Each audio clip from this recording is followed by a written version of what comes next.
Yeah, with all of those albums, I don't really know how I'm going to manage doing a review for each of them. I just know that I'm gonna have to hustle and do it. Now, on to the heavily anticipated New Hollywood album that had so much hype for it, and I can say happily that the album lived up to the hype.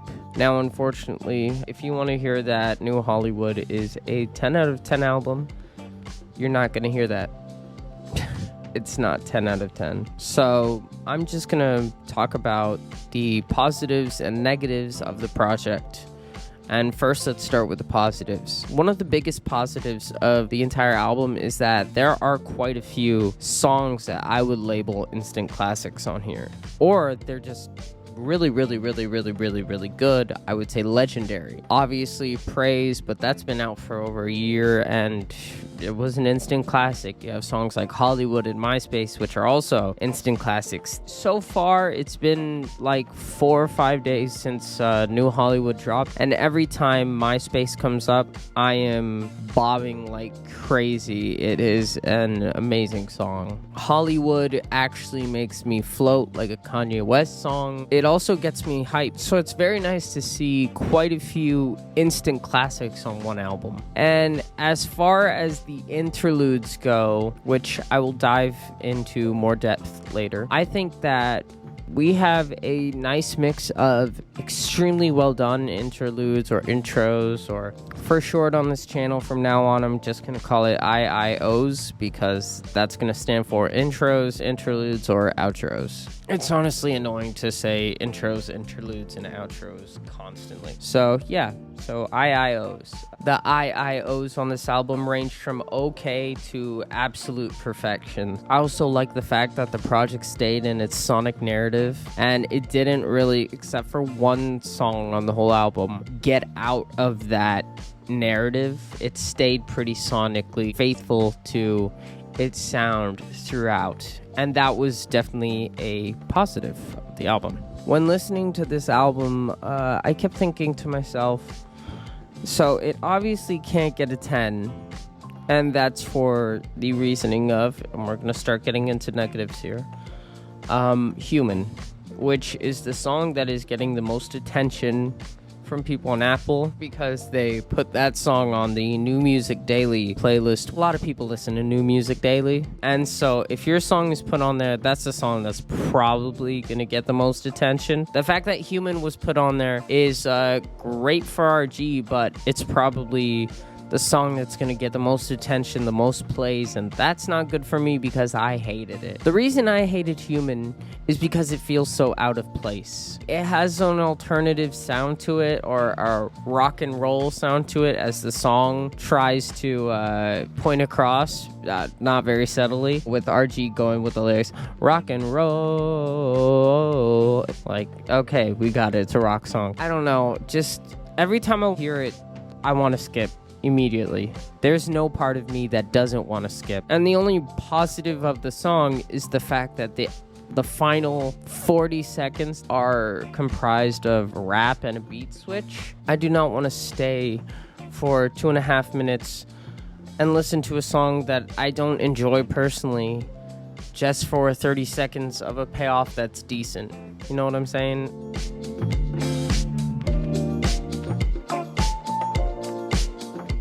Even in my live reaction, when Human was playing, I remember saying, geez, this song is long. And it was the only song of the review, besides the singles, that I skipped through because I was like, honestly, I just want to hear the end. If there's a beat switch, which there was at the last 30 seconds, so I stopped before there. If there's a beat switch and the transition. And other than that, I don't want to hear this whole song. There was like a minute and a half left when I started getting sick of it. So that song was one of the reasons for this album immediately not getting a 10. I really just was not a fan of it. So let's just say, for the sake of this, because of that song, this album's immediately going to get a 9 out of 10. Is there anything else that will take away from this album score and keep making it lower?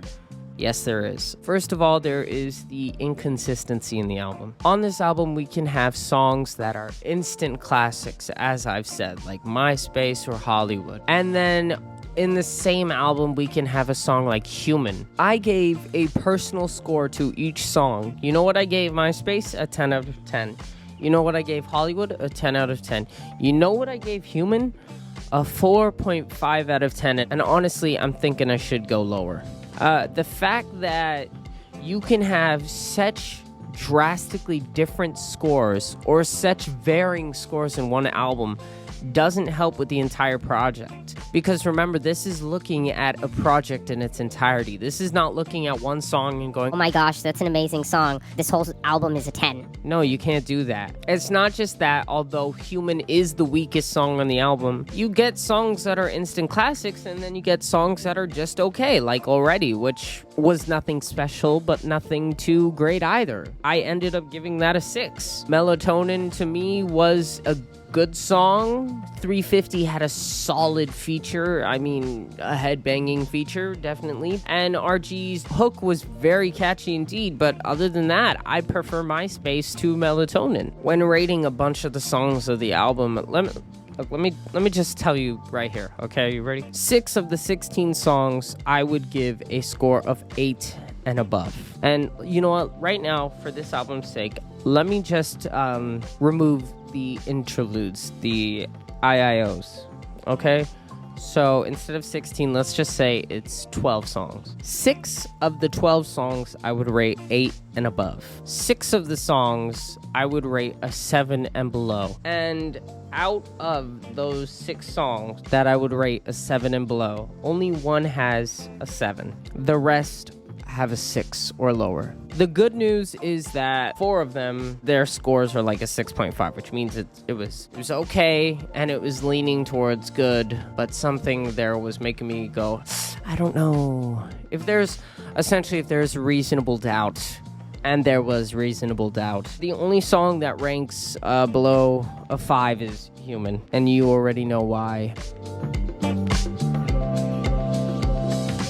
Another reason for this album not being too amazing as a bunch of you might thought is the IIOs. 4 is a lot. When the IIOs make about a fourth of your track list, something's wrong. I know this feels like nitpicking, but it's not. New might feel like a whole song, but I don't know if it is. Sorry for mentioning this. It's like Gavi's Difficult. It feels like an intro, and it is an intro, and it works well as an intro.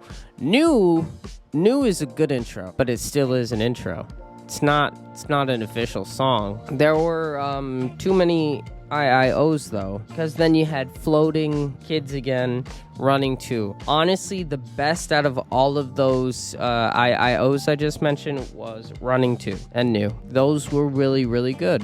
I loved Running 2. I feel like at first when I saw how long the track was for Running 2, I was prepared immediately not to like it. But then I heard it and realized, hey, it kind of validates the song Running, which is why it's Running 2. That's what makes a good interlude. It validated the song before it, and it validated other songs on the project. And if you can do those things, that's a good interlude in my opinion. It's an interlude that, if I removed this interlude, would the album be the same? And the answer for Running 2 is no, the album wouldn't be the same. If I removed New from the album, would the album be the same? No, it would not be. If I removed Floating from the album, would it be the same? Absolutely. I'll admit it's a nice interlude. I like the guitar strings, I do, but was it necessary, or did it just feel like you're trying to add another track?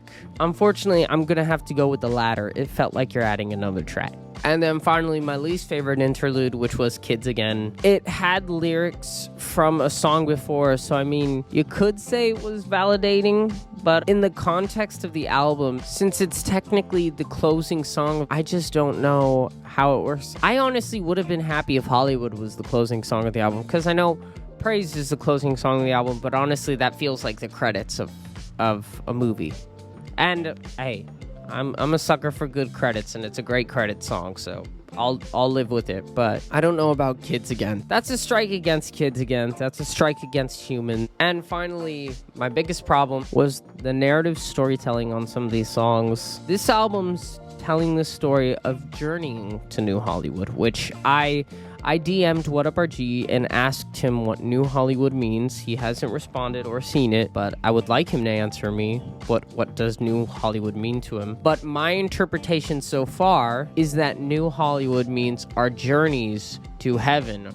New Hollywood being heaven. It's kind of like replace the word Hollywood with Earth. That's my right now interpretation of this. And even the album cover to me kind of supports that claim, since it's him rising to where? New Hollywood, aka heaven. So that's just my thoughts. And while the album does work with that most of the time, and yeah, I can see that story being told of his earthly struggles on his way to heaven, this kind of story of him and his girlfriend, his love creeps into there, and it just kind of feels a little bit, it pulls me away from the story. Like 1 second, we're seeing this struggle.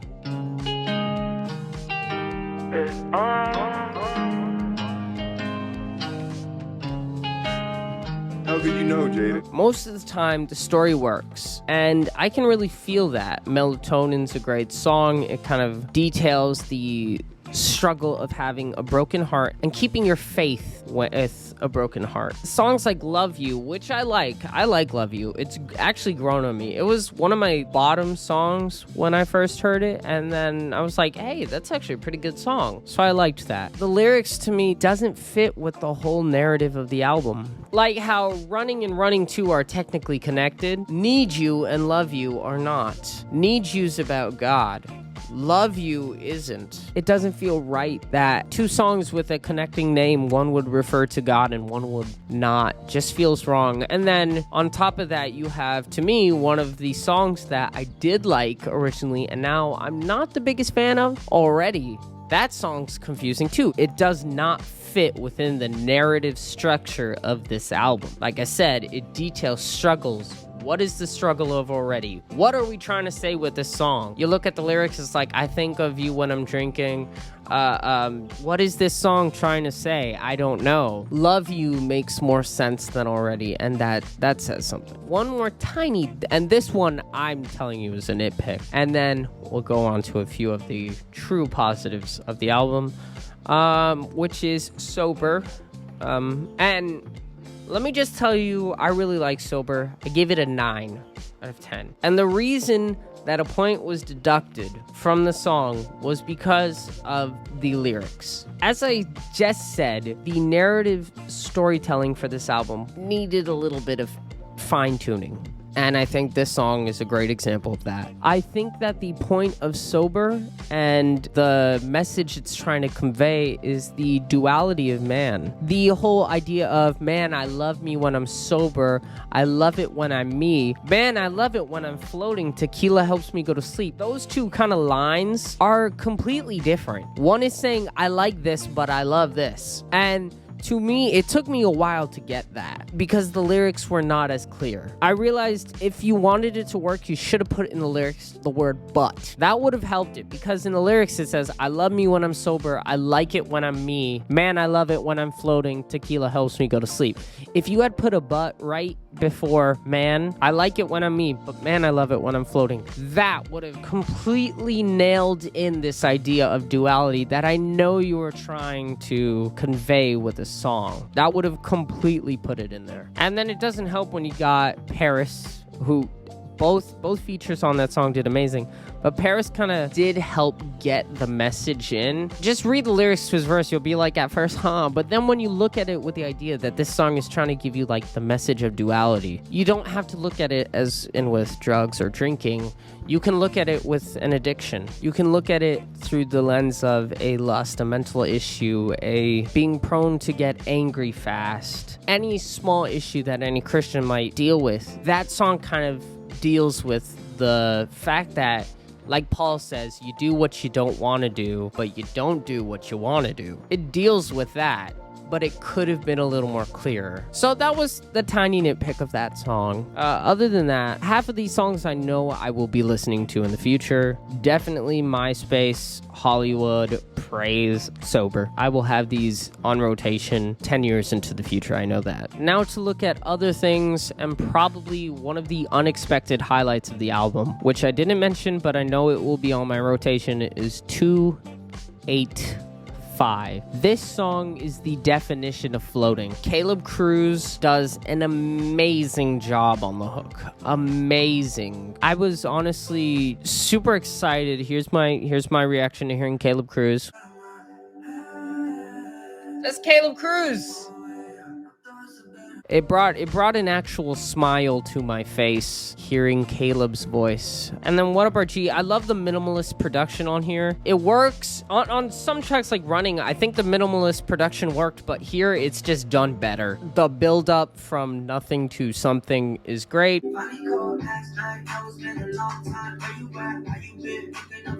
That beat, that's nice.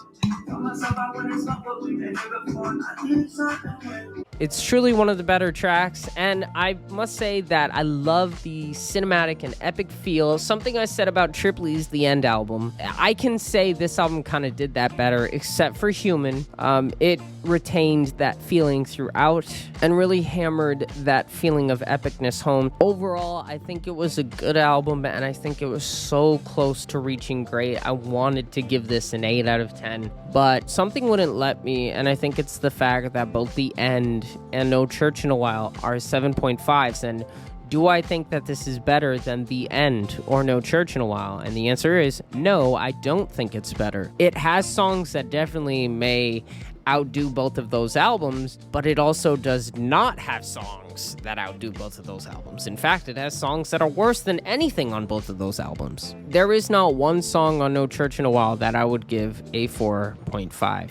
Or even a 4, or even a 5. And on The End, honestly, most of the songs are bops. So during the past 4 days, I have been listening to The End, No Church in a While, this song, Social Club's album, all in very close proximity to one another to try and see which truly is the best overall album. Not which has the best songs, but which album has the best compilation of songs. Which album is the best narrative, either sonically or story-wise. So I'm going to have to give this album a 7.5 out of 10, meaning it was good, bordering on great, but didn't make it there.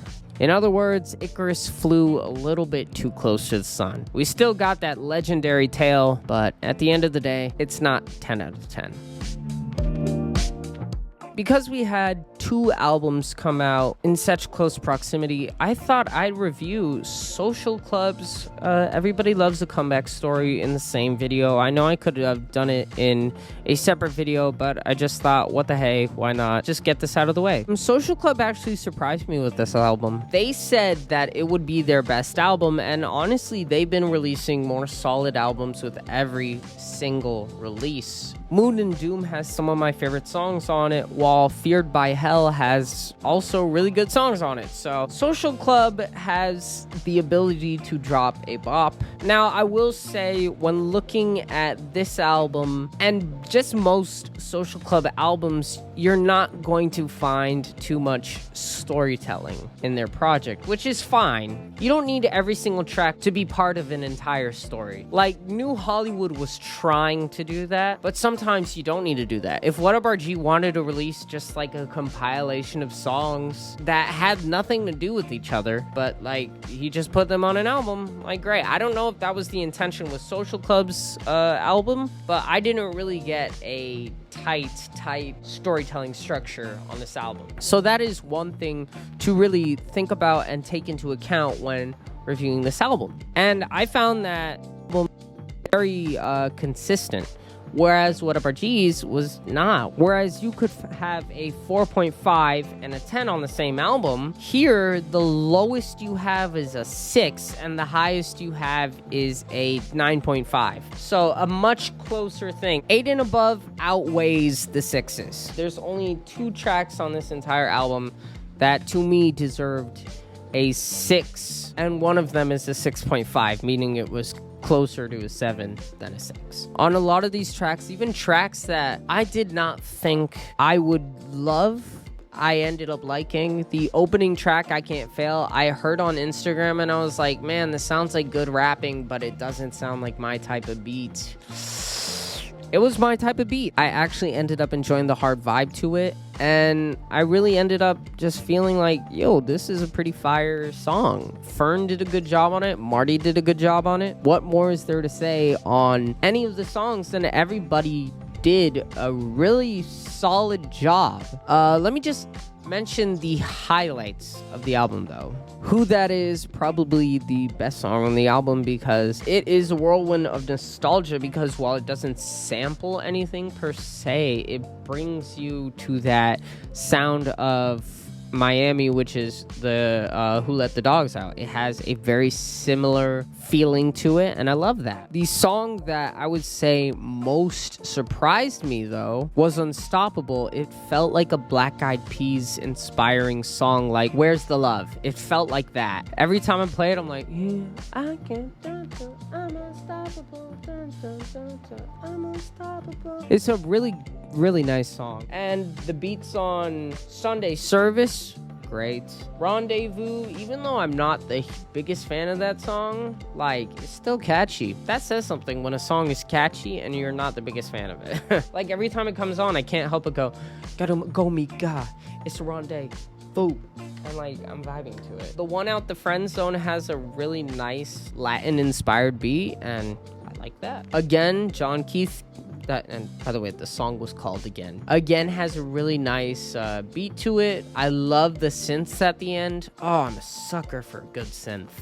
John Keith kills his hook. Marty and Fern kill the verses. There's not too much to say. Every song is killed solidly. Born for This, which is my least favorite song on this album, was still strong enough to garner a 6. Let me say that again. My least favorite song on this album, the one that I want to skip most times I hear it, was still strong enough to garner a 6. I could not bring myself to give it a lower score, and that's because they did a solid job. When I don't like something and I can't help but not give it a lower score, I can't give it a lower score. Something in my brain is like, nah, you can't give this a lower score. It's not that bad. Then you know you did a good job.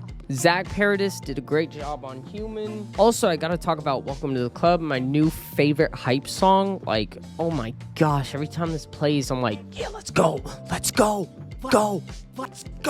work out and go crazy to the song. So yeah, great song. Overall, very solid album, very consistent music. I like how sonically it was pretty stable. It never went too crazy outside. Like, we didn't get this crazy dubstep song here and a pop song the next one. We got either hip-hop or pop pretty much the entire time, and that was, as I said, what is the best part of this album is that it was extremely consistent, and for its consistency it gets an 8 out of 10.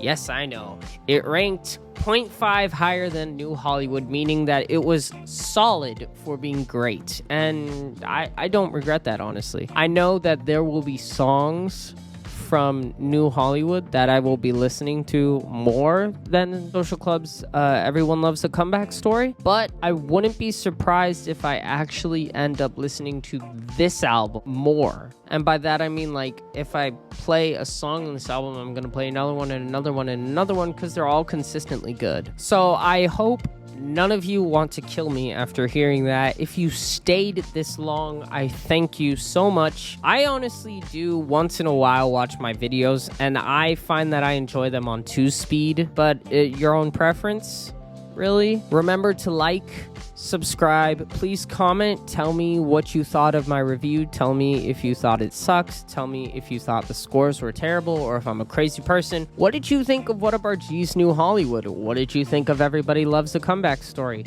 Tell me what you thought in the comments below, please. I have so much content planned. I'm going to be doing more and more ranking videos, but as the end of the year rolls around, I think I'm a slave to review videos for now, because I gotta be making and editing and doing all of this for about 6 more videos. Remember, there's only 2 things I know. I know that Jesus is king, and that JT, Josiah Torres, knows best. See y'all next time.